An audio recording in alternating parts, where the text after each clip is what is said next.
सध्या आपण आलेलो आहे म्हात्रे ब्रिजच्या परिसरामध्ये। ते बाजूलाच एक मोठा रिलायन्स मॉल आहे आणि रिलायन्स मॉलच्याच बरोबर समोर हा बस थांबा आहे। आता ह्या बस थांब्याचा नेमका प्रॉब्लेम काय आपण विस्तृतपणे जाणून घेऊया। मुळात म्हणजे पथ विभागाची परमिशन न घेता उभारण्यात आलेला हा बस थांबा आहे। पथ विभागाच्याच एका अधिकाऱ्याकडून आपल्याला ही माहिती मिळाली आहे की कुठलीही प्रकारची परमिशन किंवा कुठल्याही प्रकारची परवानगी हा बस थांबा उभारताना घेण्यात आलेली नाहीये।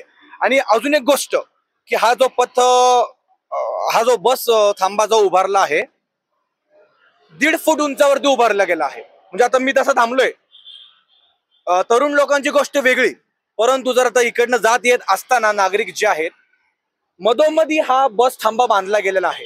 तुम्ही आता पूर्ण फुटपाथ बघा, बरोबर हा मोठा लांबसर फुटपाथ आहे हा, आणि बरोबर फुटपाथच्या मध्येच हा अवैधपणे बांधला गेलेला बस थांबा इथे करण्यात आला आहे। आणि ह्याची उंची बघाल तर 1 ते 1.5 फूट उंची या फुटपाथाची आहे।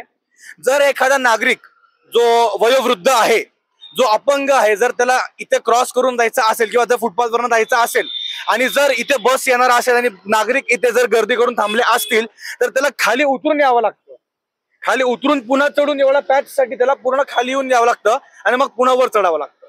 आता ह्या गोष्टीमुळे जर आता खाली उतरताना जर वयोवृद्ध माणसाचा किंवा अपंग माणूस जो आहे जर त्याचा तोल गेला, जर तो पडला, आणि आता तुम्ही मागे बघू शकता गाड्या कशा येत आहेत इकडनं, हा रस्ता पाहिजे तेवढा मोठा नाही आणि त्यात फुटपाथ तिथं आहे।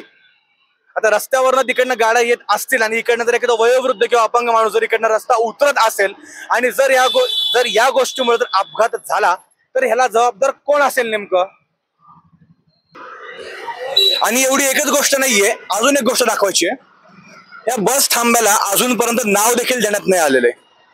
अवैध तर आहेच हा, परंतु दिशादर्शक म्हणतो किंवा कुठली बस येते आणि कुठली बस जाते याची थोडी देखील माहिती या बस थांब्यावरती नाही दिलेली आहे।